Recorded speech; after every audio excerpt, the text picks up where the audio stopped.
Sarah Ferguson, Duchess of York, and Marguerite Kaye, who are the co-authors of this magnificent and note colour-coordinated book, which is out today, A Most Intriguing Lady. This is a proof copy, so it doesn't even have the title on the front. And it's a real pleasure to have you both here, and congratulations on publication day. You're exhausted because you've been doing this since the crack of dawn. We're not exhausted, we're like coiled springs. we're waiting with great excitement at your questions. You know, we're just waiting. No pressure. How many people are in here? About 108 or something like that. Okay, so if anyone leaves right halfway through, I will think that we're boring. Or I might have been boring. No. And so even if they go to the bathroom, they've still got to tell us they're going to the bathroom. Yeah, you have to put your hand up and ask. Yeah, like otherwise I'm very sensitive and will think it's entirely my fault.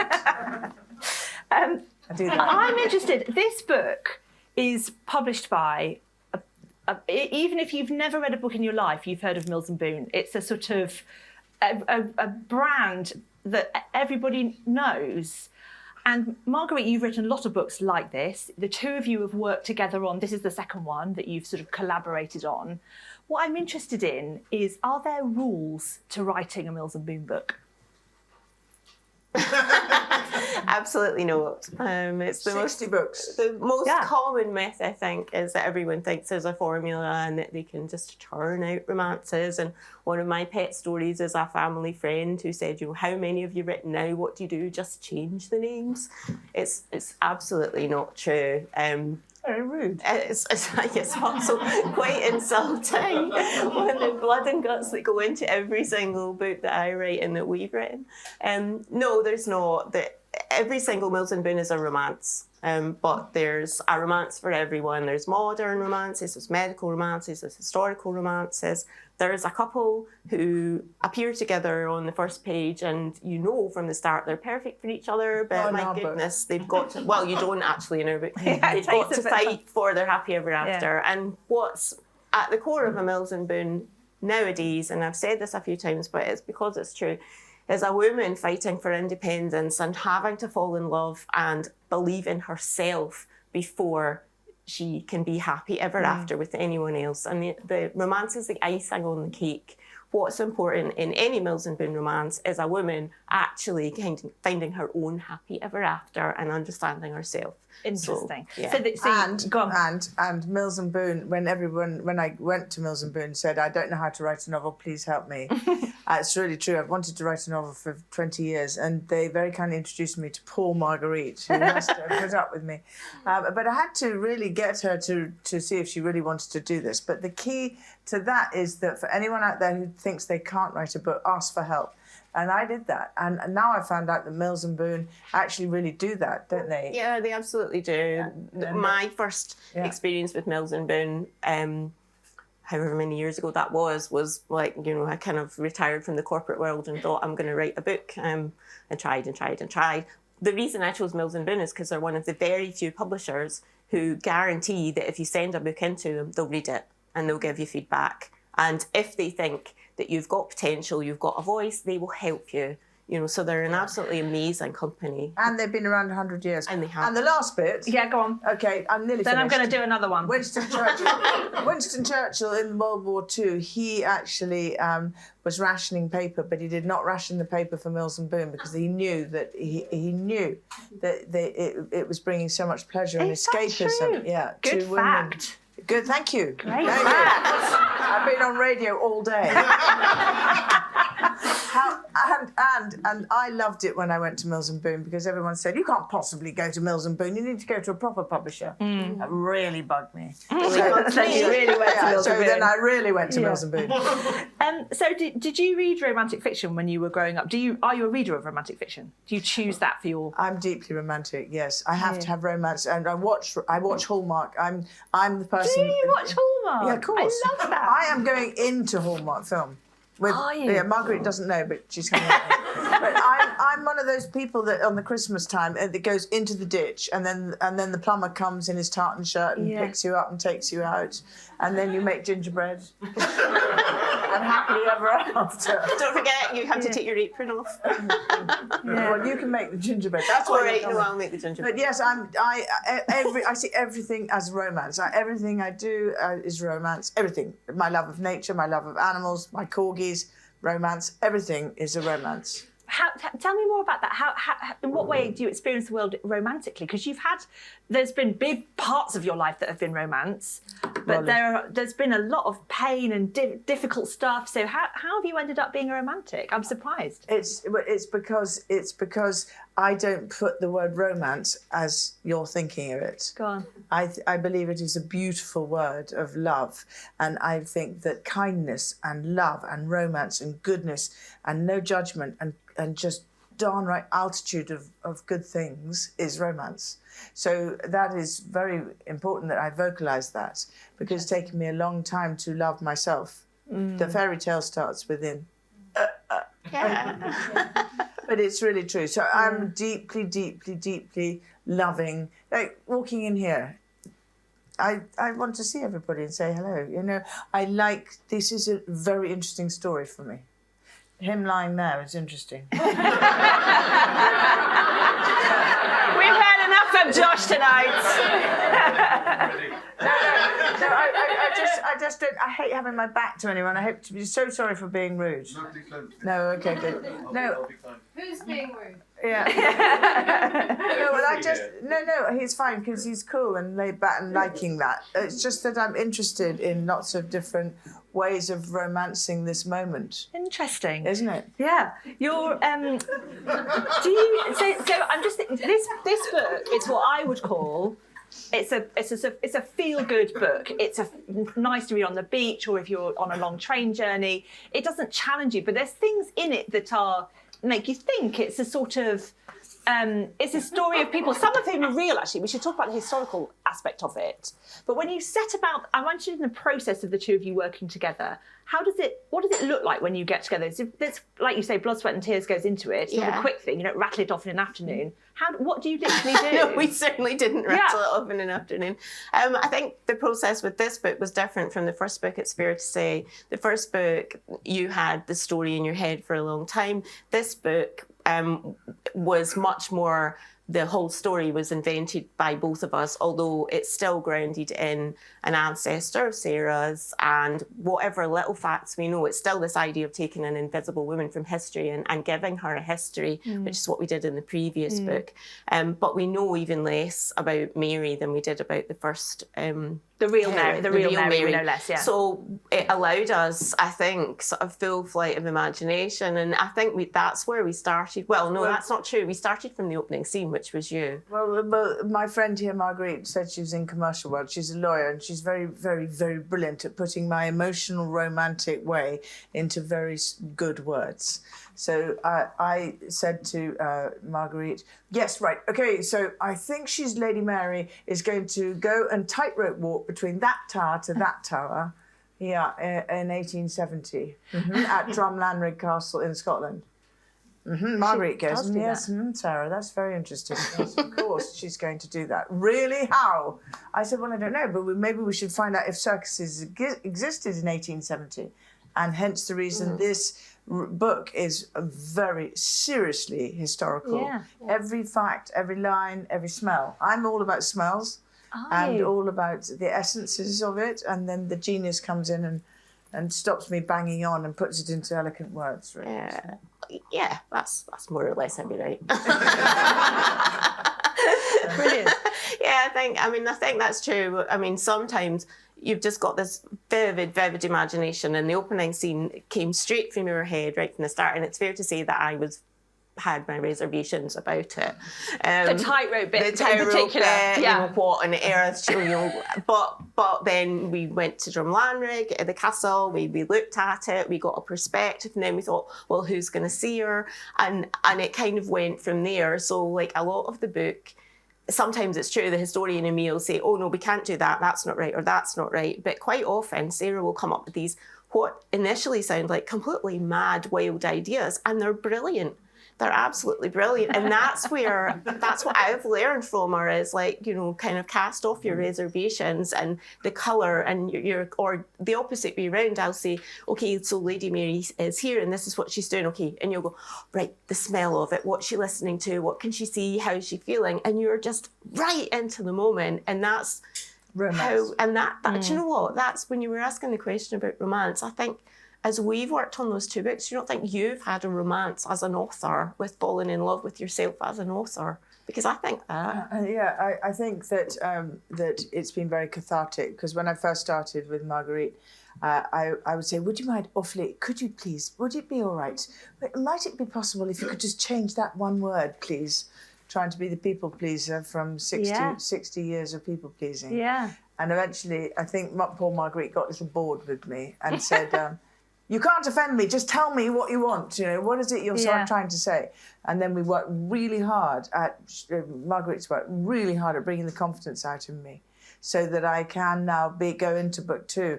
And it also, my daughter Beatrice, she said, once she heard me describing book 1, Lady Margaret and her heart for a compass, and she was at dinner, and afterwards she said, Mum, okay, that's great. So you talked about Diana, you talked about this, you talked about the Queen, you talked about everything else. What about you? You wrote the book. Why are you blaming everyone else on your success and not yourself? She got really cross. Yeah, quite interesting. Too. Yeah.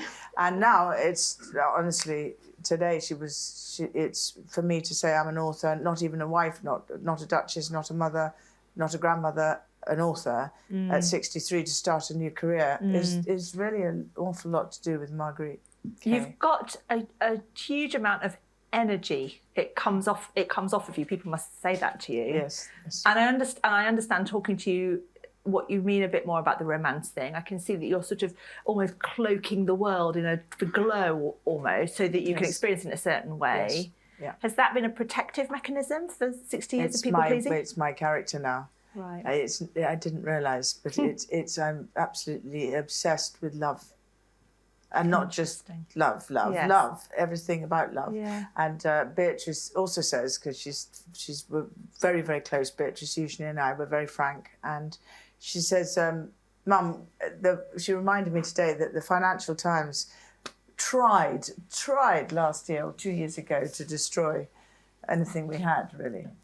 And he ended with, I just can't, because he said it's amazing. She doesn't wear her heart on her sleeve. She wears it all over her body. It's kind of lovely, wasn't it? Yeah. Yeah, and it was the word when we first started on this book and we were talking about Mary and talking about some of that experience, and it was the word irrepressible, wasn't it? Irrepressible. Or you like the unsinkable Molly Brown as well. Yeah. It was that. She's good from Titanic. Yeah. You're right. It does feel personal in parts. I know it's not about you, but there's you in it. No, it is sort of about. It does say that, to be fair, it says, this is not a book about me, but I get the thing. Because if in case you were Daily Mail. Never say it. So it does feel like, as you say, Marguerite has seen a change in you. You're talking about feeling like an author through the process. But writing, creating is a form of getting stuff out that otherwise might not come out? It's in the last few days of being on interviews, it's escaping into myself as opposed to escaping out. So it's coming out of, people say you've come out, right? Not come of age, but you've come out. I've come out, and I'm very funny, and I'm very this, and I'm very that. But before I'd be, oh, hello, Liz, how nice to see you, trying to be a part. Now I'm myself, and it's so much easier. I've unlocked the keys of my heart. It's so interesting you say that, because my sense, and we've mentioned a little bit downstairs, when I've told people in the lead up today, I'm going to be interviewing, Sarah, Duchess of York, and without exception, people have said, I love her. She's so great. I just think she's always been a bit herself. So your experience of it has been different than what I think lots of people thought was happening. Most people who know me very, very well have been with me 30 years. Some good old timers around here somewhere, I'm sure. They've never ever been able to understand that I don't see what they see. Yeah. And their loyalty to me is not because I've been nice or bought them a dog or something. People pleasing, you know, because you have no self-worth, so you have to buy people's love. We just had a conversation with Devorah and Josh, and then I can see Rose and Nana there, about different expectations of love and whether people are unrealistic about their expectations of love. And we talked about love as in romantic partner type love, not in its broader sense. I wonder if you are more or less realistic about your expectations of love now, having had all of those experiences. You'll find that you're connected with yourself. Correct. Isn't that fun? Yeah. So Cary Grant could walk in any minute.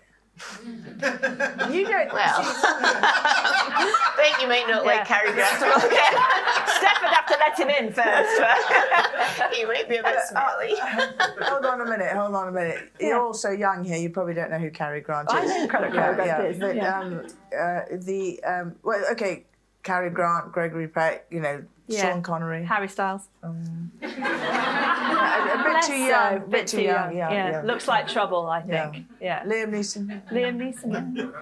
But I think that isn't it exciting that we talk about the fairy tale, loving yourself is the fairy tale.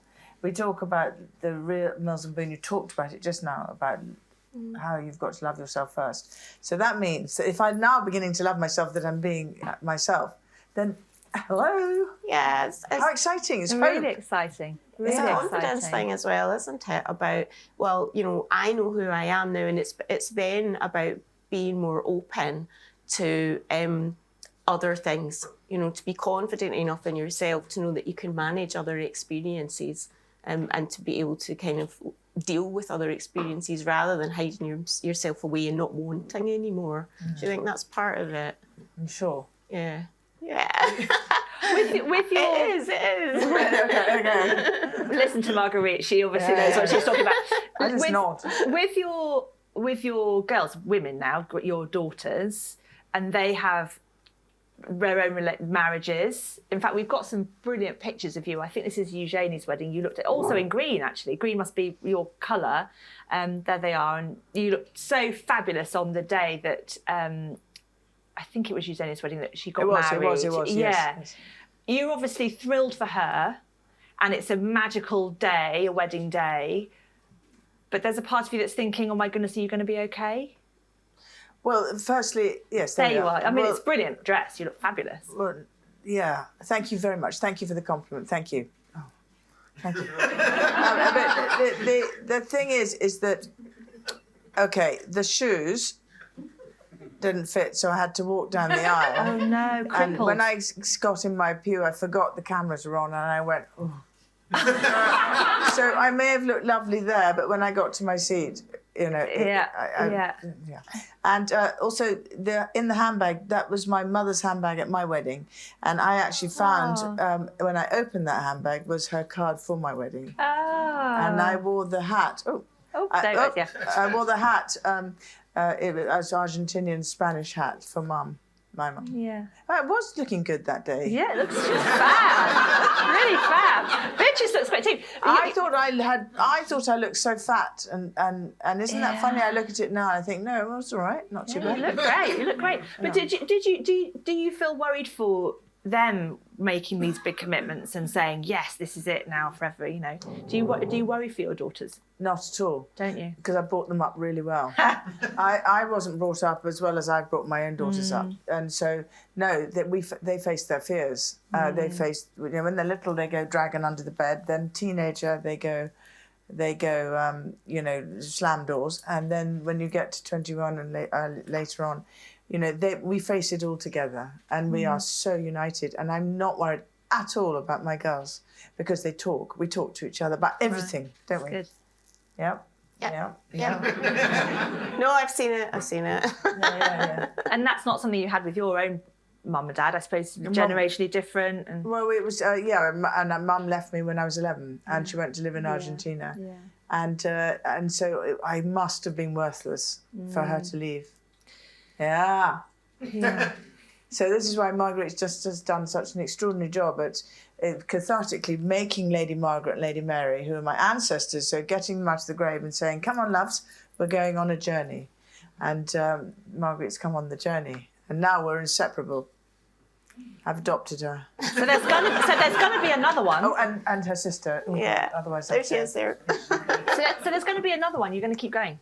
Oh, absolutely. Oh, there we go. Doesn't sound like you've got a choice, Marguerite. Oh, we're already processing the next story. Liz says it doesn't sound like you've got an option. I've always got an option, but I don't want to not do another one. Yeah. And another one after that. Yeah. Do you feel what you've talked about the confidence and that you've had a long day and you're talking about it and you've got your team here and they're thinking about copy sales and all of that stuff, because this is it's work and it's a job as well as a vocation and doing all those other emotional things for you. Do you feel anxious about it? Well, what people will say about it? Will it do well? Do you worry about that stuff or not at all? Absolutely not at all. That's interesting. They're all worried about it. But Marguerite and I know we've got a darn good book there. And we're really happy. Do you like that? Yeah, and I agree. I mean, I'm so thrilled to bits and proud of that book because it's a departure for both of us. Never mind what I've done in the past, it's been a huge learning experience for me and such an unexpectedly fun experience because, when we met, we couldn't have been more different. I'm thrilled to bits with that book. I love every bit of it and I know every bit of it. I can recall every conversation about every scene or all the difficult times, all the laughs. I look at some of the titles in the chapters and I have a laugh about, when we were throwing these in, whoever came up with what the chapter titles were. I remember silly things like getting a lecture on fruit services and table settings, which I didn't know anything about. Well, you don't always have your gold no knives and forks. No, and everything about it has been an absolute. At the end of the day, there's been difficult times in terms of where we've had to work really hard to rework something and get it to work. But between us, there has never been anything but just absolute solid fun and friendship. It's been great. It's been great, but I must tell everybody in the audience who hasn't been told what this book's about. We are very firmly, let us come on this journey. We are a wallflower, poor Lady Mary. She sits there. She's so like me, a dormouse, quiet, not saying much. Well, that's the only bit in the book that's not me, okay? And suddenly it gets to the evening time and she sexy, sassy, saucy, in Peaky Blinders meets Wuthering Heights meets Mr. Bridgerton Darcy. A little bit. Mr. Darcy coming out of the lake. Yeah. I mean, come on, guys. Yeah. And she goes, and Lewis, her wonderful friend Lewis Wingfield, he's on the stage and he helps her with the disguise. And she literally goes in and joins gangs and saves the day, and she's a sleuth. Gang is based in reality. All of it. Tell us about the all-female crime gang. I love them. Yeah, sign me up. Yeah, so I think everything, as far as we can be historically accurate, everything is accurate in there. There's lots of walk-on parts from real historical characters, and there's also walk-on parts, as Sarah's just mentioned, from real people from the previous book. Lewis Wingfield is one who, he was just, you couldn't have made him up. But yes, the female gang, we were keen to do part of the book in a sort of the slums of London and show a very big contrast between high society and the way a lot of other people lived. And that was one of the things you were keen to do from the start. And we had the idea of, well, what if she has to kind of perpetrate a female gang? Oh, there's no such thing. Surely there isn't. Yeah, there is. There's the 40 elephants, I think. Our Queenie is Queenie Divers. It's 40 elephants, yeah. And I think they've actually just opened a pub in New Scotland Yard, which celebrates the 40 elephant gang. But we kind of like dug deep into the research and came up with them and thought we'll model our nasty, kind of quite interesting Queenie Divers and her brazen hussies on a real life gang. So yeah, they are modelled on a real gang. This female gang was around for like about 50 or 60 years, I think. And they started out in times of crinolines. The women were excellent pickpockets. They started out small, but the women in charge of the 40 Elephants actually, like, it was like a kind of East London female mafia, which really existed, and which actually popped up in a Kate Atkinson book, the latest Kate Atkinson book as well. And then we stole her idea. And then we take you to Oliver Cromwell's headless tomb. We do, yeah. And Newburgh Priory, and we take you to Yorkshire, Wuthering Heights, and then the Harrogate and the carriage drive, and. But of course, I love that bit when she's getting out of a carriage in London and the smell. Yeah. They hadn't got Prince Albert hadn't invented the water closet by then, so well, he had, but it wasn't in use. Yeah. And it's just the smells. Do you think they might make it into a telly programme? Oh yes.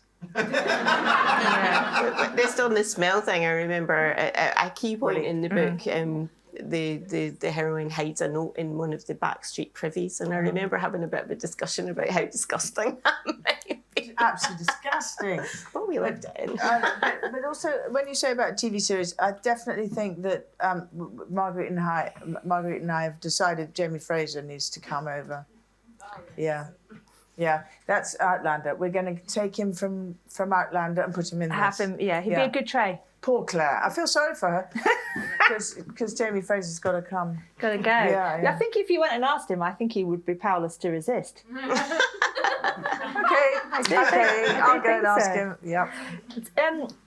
Let's just. I wanted to pick on this because we're supposed to be working out, over the course of this evening, what we think about modern love is a sort of broad theme. We've talked a little bit about rom-coms, about romantic fiction, about the scope of all the different types of love stories that are possible to tell. And now that, you can tell any kind of love story, it doesn't have to be a boy and a girl, it can be all sorts of love stories, ages and what have you. You're obviously, as you say, still a real romantic, but this thing, the sort of formula, and it happens at the end, is marriage. That's the sort of moment. Oh, sorry, no spoilers. They do get together in the end. She gave away the whole plot. I didn't give away the whole plot. Come on, it's Mills and Boon. We know they're going to get together. No, that's so naughty. I'm so not allowing that. I'm so sorry. Oh, come on, it's Mills and Boon. Not to us. No, Liz, because honestly, we change every single page. You will be so annoyed because we jump in, don't we? Yeah. No, Beatrice in the last book, she said, Mum, I was so invested that she was going to marry him, and then you took me down another rabbit hole. Oh, it's not a given from the beginning. I say that. There's a lot of this goes on. But I want to talk to you about this marriage thing, because we got somewhere in the first session, but I don't think we quite nailed it. Now, I have been married, I'm no longer married. You have been married, you're no longer married. Margaret, I don't know. I'm not married. Not married, never have been? Nope. Interesting. So, in fact, let's have a look at, because when I was little, I'm going to say, shout out. Sweet. And I want to talk about this idea of the fairy tale. So when I was 9, I'm going to out myself now. When I was 9, it was the year that the Duchess was married, and I recorded your wedding on my telly with a VHS. They used to have the machine underneath. And me and my best friend Kaye Hutchinson, we would act out then again, watching the wedding back. The clues of the later lesbianism were there, looking back on it, but it was such a. It really affected me, and that whole day, and a lot has been said about royal weddings and forever and ever and ever. If you think back to your wedding day, can you connect with that person that you were in that amazing dress, in that carriage, and with all that? Do you feel her, that young woman there? Yes, completely, 100%. I am that person. Yeah. And then I lost my way. I was the last person ever to get married in a coach. Do you see the man there standing? Yes, this chap. Yeah, it's lovely. He's outside in the car. He still drives me. Does he? Yeah. And I don't make him wear tights though. but it's very interesting because my dad was looking out of the window. He had big bushy red eyebrows, and he was saying, "Well, I don't know what to do. What do we do?" I said, "Well, I don't know. I've never done it before." And then the gardenias, and it was the most extraordinary day. I mean, can you imagine it? No, I can't imagine it. It's extraordinary. But you feel. But the point is, you feel that you were you that I'm talking to there, and then I lost my way. Yeah. I got lost. I disappeared. For how long? It's from when the press started to turn was August '88, and so you only had a few years till '60, till we started working together. So that's a long time. Yeah. So, but she's coming back now. And how have you managed to not be consumed by, well, I mean, pick your emotion, resentment or fear, or how have you not let that relent? I mean, it's a long time. A long time, yeah. 37 years. How have you managed to not let it overtake you? Food, wine. Right. And your daughters. Yeah. And also, we unearthed in Lady Margaret and Lady Mary so many different emotions. The raw emotions of Lady Mary's mother having a miscarriage and losing my sister, my mother going weird because of that, and so yes, we certainly are very deep emotionally in this, aren't we? Yeah, I think that's true. It's in some sense it's an escapist read. In other sense, there are some really quite cathartic and deep experiences of Sarah's that are very personal to her in there. And you're right, it's kind of like almost like being shed in skin sometimes with that book in particular. I think because the previous book was much more a kind of farewell to the past. Yes. Would you say? Yes. Whereas this was more like trying to understand what the present is and the next Wait till the next one. Moving on. Yeah, we do have sex in this one, which is very not you and I. No.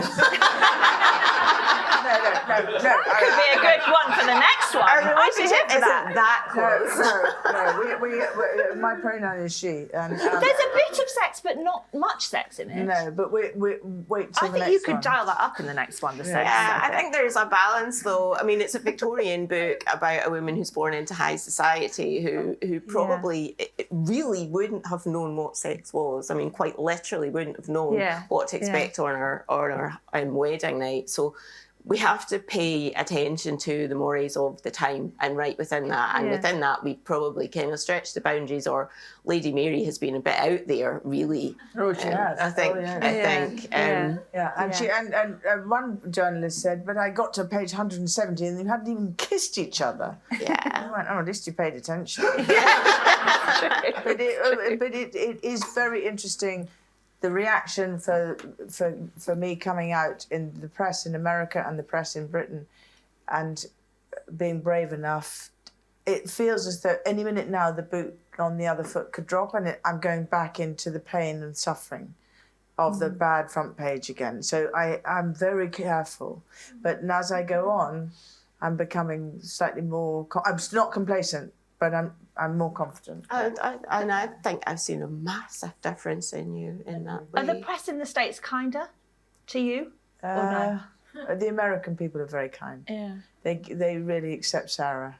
They're great people and they're very welcoming. And I honestly, you know what I really think is that there was a couple of bad front pages which were so appalling that no one in here would ever imagine it possible. I mean, they were so appalling. Like 82% would rather sleep with a goat than Fergie, or Duchess of York, which was a big one. And there were some really appalling ones. And I remember I was driving along and I was in the back of the car and Paul Bishop, my friend, was driving me and he said, "You all right?" I said, "No, not really. I really don't think I can live with this level of abuse." And he said, "Well, do you know the truth about it?" And I said, "Yes." And he said, "Well, come, let's stop in the church." So we stopped to the church, got out, there was a monk there. And I said, "What do I do about this? Because it's not the truth what they've written. Do I put up with it?" And the monk said, "If you know the truth, then live with it. Because you can't explain. You can't complain. It's not going to work. You just got to live with it and build from it."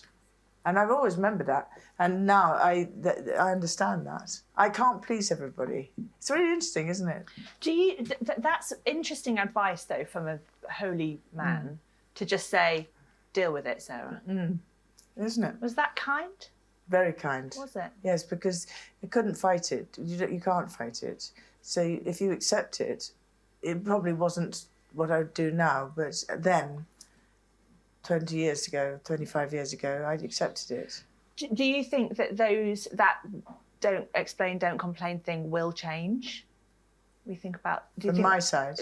For the younger royals, do you think it might evolve a bit over time? I mean, the rules for everybody else has evolved over time. Do you think it might? Or I don't know. It's to be honest with you, it's just as cruel now as it was with Diana and I.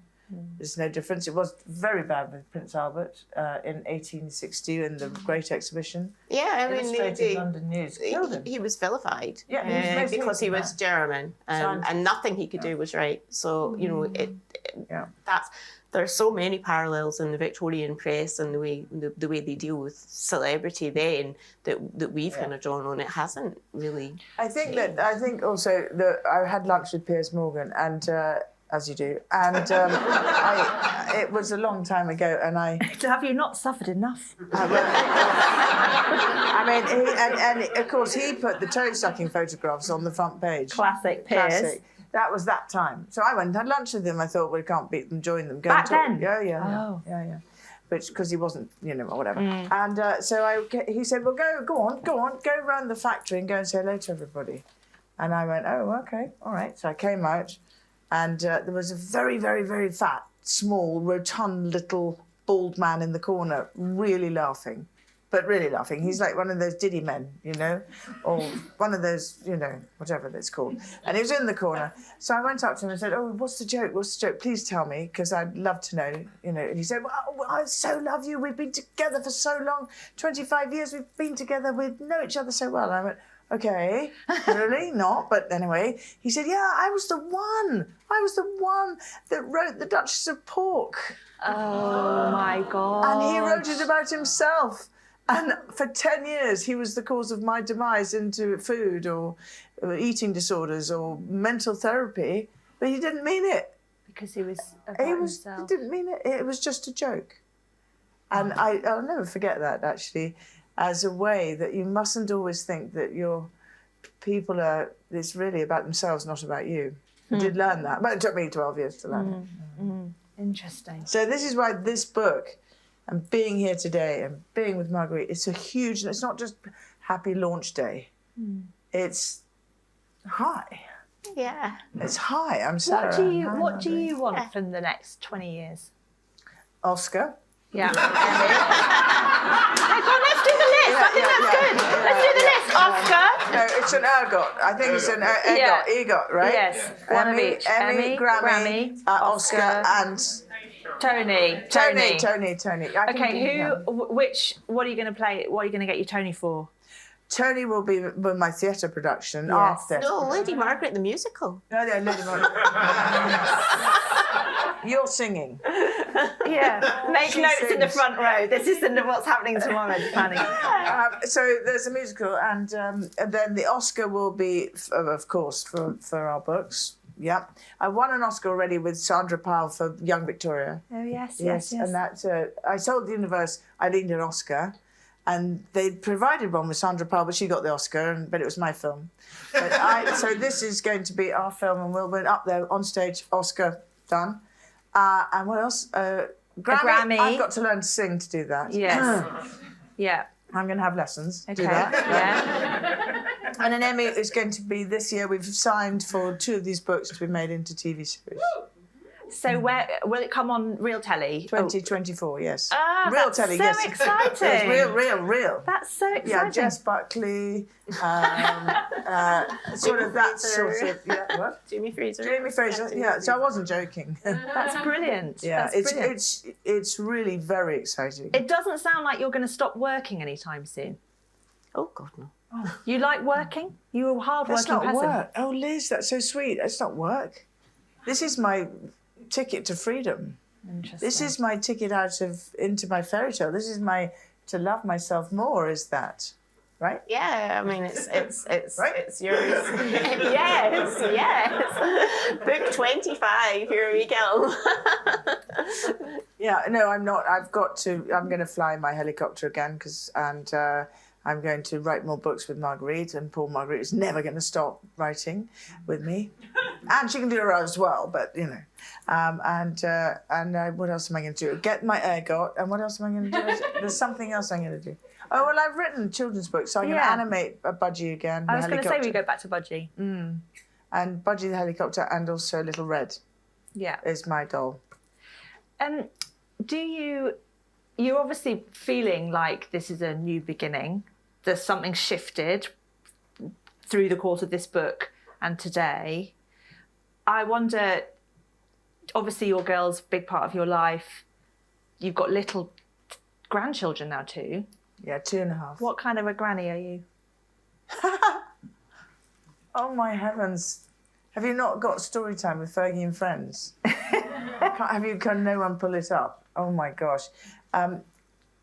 Okay, well, what sort of granny am I? Well, during the pandemic, I decided that children in hospitals all over the world and places which couldn't see their parents needed books and laughter. So I thought of Patch Adams, and I got dressed up in fancy dress, every kind of fancy dress I could think of, and started reading books to children like Jack and Ori. And now I do it every single day, except for this week, which has been a bit busy. But I'm the most extraordinary grandparent because I'm just myself. I'm just 3-year-old. You know, Room on the Broom, Julia Donaldson. Yeah, love that. Love that, don't Yeah, you? So I like my favourite one's Squash and a Squeeze. I like a squash and a squeeze. Yes, it's true. We could use that line in the next book. And also, there's the Los Angeles hospital the Children's Hospital in Los Angeles said they wanted me to read a book called Inky Winky Stinky Donkey Dinky Donkey Wonky or whatever. And so I was sent it to read, and it's really stinky. And I'm going, I can't possibly say that. Even I was shocked by it. What? He does what? But I had to. Inky Winky Stinky Dinky Donkey Wonky. So yes, I'm a very... You're a fun granny. Are you called granny or grandma? Gigi. Gigi. Nice. Oh, I'm phenomenal Yeah. with my family. Yeah. I love it. Yeah, they're very fun. I don't know if I can... I believe you're a fun grandma, by the way. Okay, good, thank you. But I don't... you're so positive. I sort of feel like I'm... Not believing it. Yeah. I know. Are you are you doing a people-pleasing thing? No, not possible. Because I wouldn't do it. Because I couldn't do it. This is me. Yeah. Marguerite, that's the problem we've got to override. Yeah. Because people are not going to believe that this is me. Okay. Yeah. I believe. Honestly, this is her. I know this is her. We must look at that one. Yeah. There must be something hardwired into you to have had the life that you have had and to come out here in end of March 2020, where are we, 3, and be the way you are, to see things as clearly as you do. There must have been something in you that has bottled away. Yeah. Yeah, stomped out. They tried to stomp it out. But they couldn't. Okay, you want me to say something nice? I'm remarkably kind. And I have the enormous sense of humour. That is real. And people believe that I must want something. Because I'm too kind. It's bizarre. I love kindness. It makes me very happy. I don't want to give you a present and then walk away. I want you to open it later. I don't want to see your reaction because I put so much love into doing it. I have got a present downstairs, everyone. Yeah, nice. I know. Isn't that amazing?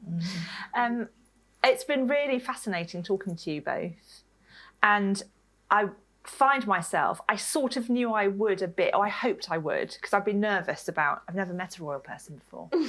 And I've been nervous about the conversation, but I sort of suspected I would because of the response people have given me and said, oh, I love her, I think she's great. My sense is that you might come back again, whether it's the next book or the telly or the whatever is the next thing, and we can have another conversation. And I think we'll get a different version of you in a year and then in another year, because I sort of feel like you're... Oh, good. Morphing. Yeah. Yeah. Onion skins. A little bit. Yeah, good. How fun. Yeah.